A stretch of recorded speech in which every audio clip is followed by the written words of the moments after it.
Hi, I'm back with the end of summer of 1914, and it has been quite an eventful season so far. So I'm here to check in. Let's get into it. Alright, so,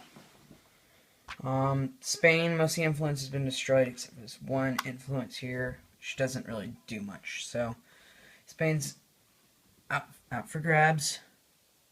France here.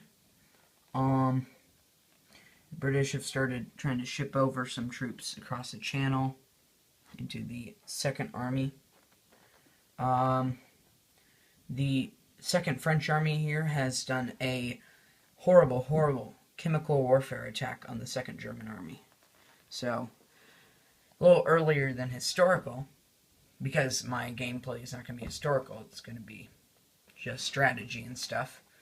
And, you know, it explores the historical aspects. But, so the Second German Army has been weakened a bit. So you can see a lot of them are weakened. Some pretty serious artillery bombardments along these lines, but no real major offensive by either side. The Belgians are going to join the war as an ally at the end of this, at the end of this turn. So they're going to join because the Germans did not execute the Schlieffen plan. Because I think what happened was they saw these British amassing here and they didn't really exactly feel like coming head-to-head with them with a French First Army in support. Germans took out an aerial reconnaissance, which is why they're all spread out. Germans now know what those are, and that's part of the Second Army as well.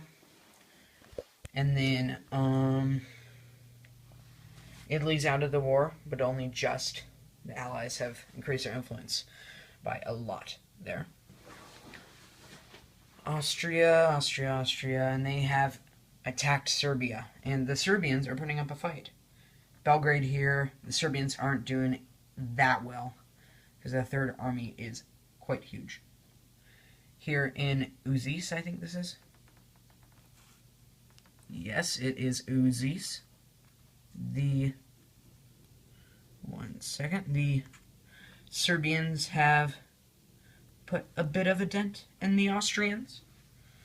And here up in Bor, the Serbians are utterly crushing the Austrians. So the Serbian front's not going quite as the Austrians planned, just like the real war. North here you can see the Russian First Army is attacking the Austrian Fifth Army, which is not going very well for the Russians. But they have continued their offensive a little.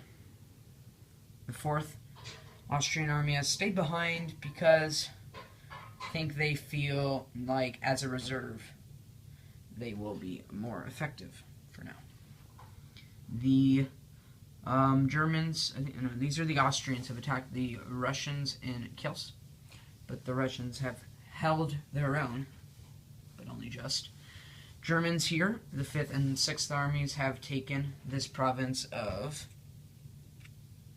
Calais, and that has weakened Russian morale considerably. They started up here, I think, and so that's not very good for the Russians at all. They have some reserves in Lodz and Skierniewice, but still, the 5th and 6th armies could plow their way through these defenses quickly. In the north, the Russians have attacked Allenstein, not really as an actual attack, although they are taking a lot of casualties, but more to distract the Germans from reinforcing Königsberg, which is here under the Russians are attacking, and they have artillery support, but the bombardment actually kind of just shot into their own unit, so that wasn't that effective. Gumbinnen is under attack, and the Russians are winning. And, Bulgaria and the Ottoman Empire have joined the Central Powers at the end of this turn. And that is that turn.